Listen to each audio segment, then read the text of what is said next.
ছোট পর্দার জনপ্রিয় অভিনেতা জাহের আলভির স্ত্রী আফরা ইবনাত খান ইকরা নামেও পরিচিত আত্মহত্যা করেছেন।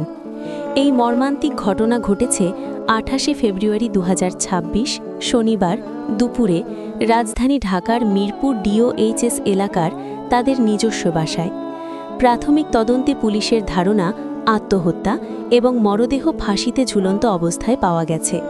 পল্লবী থানার ওসি AKM আলমগীর জাহান এটি নিশ্চিত করেছেন। মরদেহ উদ্ধার করে কুর্মিটোলা জেনারেল হাসপাতালে নেওয়া হয়েছে এবং পরিবারের পক্ষ থেকে দাফনের সিদ্ধান্ত নেওয়া হয়েছে। ঘটনার সময় জাহের আলভি নেপালে ঈদের নাটকের শুটিংয়ে কিছু সূত্রে নাটকের নাম দেখা হলো নেপালে বলা হয়েছে ছিলেন। খবর পেয়ে তিনি মানসিকভাবে সম্পূর্ণ বিপর্যস্ত হয়ে পড়েছেন এবং দ্রুত দেশে ফেরার চেষ্টা করছেন।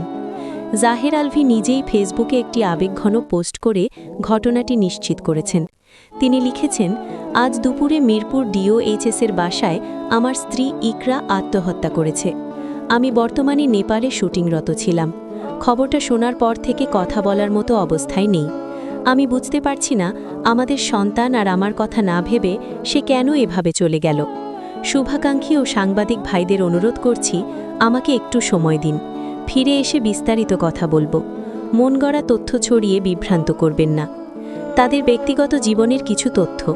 ২০১০ সালের ৯ নভেম্বর ভালোবেসে পালিয়ে গোপনে বিয়ে করেন জাহের আলভি ও ইকরা। তখন ইকরার বয়স মাত্র ১৯ বছর ছিল। এই বিয়ের কথা দীর্ঘ ১৪ বছর গোপন ছিল। ২০২৪ সালে প্রকাশে আসে। তাদের একটি পুত্র সন্তান রয়েছে, নাম রিজিক। কিছু সূত্রে প্রিয়মায়া বলা হয়েছে, তবে সাম্প্রতিক খবরে রিজিক নিশ্চিত। জাহাঙ্গীরনগর বিশ্ববিদ্যালয়ের দর্শন বিভাগের সাবেক শিক্ষার্থী ছিলেন ইকরা। ফেসবুকে অনেক পোস্টে এই দুঃখ প্রকাশ করা হয়েছে, যেমন ফেসবুকে সুখী ছবি, ভেতরে ভাঙা হৃদয়। ইকরা চলে গেলেন, ছেলেটার কি হবে?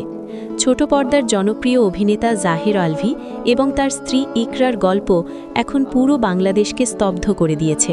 মাত্র ১৯ বছর বয়সে ভালোবাসার রোমকে পালিয়ে বিয়ে করেছিলেন তারা। জানত না জীবন তাদের কত কঠিন পরীক্ষা দেবে। ১৫ বছরের সংসার, হাজারো স্মৃতি, হাসি কান্না, ফেসবুকে ভরার সুখের ছবি। সবাই দেখে ভাবত কি সুন্দর জীবন, কিন্তু জীবন তো ফেসবুকের ফিল্টার নয়। হাসির পিছনে কি যে লুকিয়েছিল কেউ জানে না। অভিমান, অশান্তি, নীরব কষ্ট কোনোটাই ক্যামেরায় ধরা পড়ে না। কারণ এখনও নিশ্চিত নয়, তদন্ত চলছে। এই ঘটনায় বিনোদন অঙ্গনে ব্যাপক শোক ও চাঞ্চল্য সৃষ্টি হয়েছে। পরিবার, বিশেষ করে ছোট্ট ছেলে রিজিক ও জাহের আলভির প্রতি গভীর সমবেদনা। আল্লাহ তাদের ধৈর্য দিন, ইকরাকে জান্নাতুল ফিরদাউস নসিব করুন। Thank you.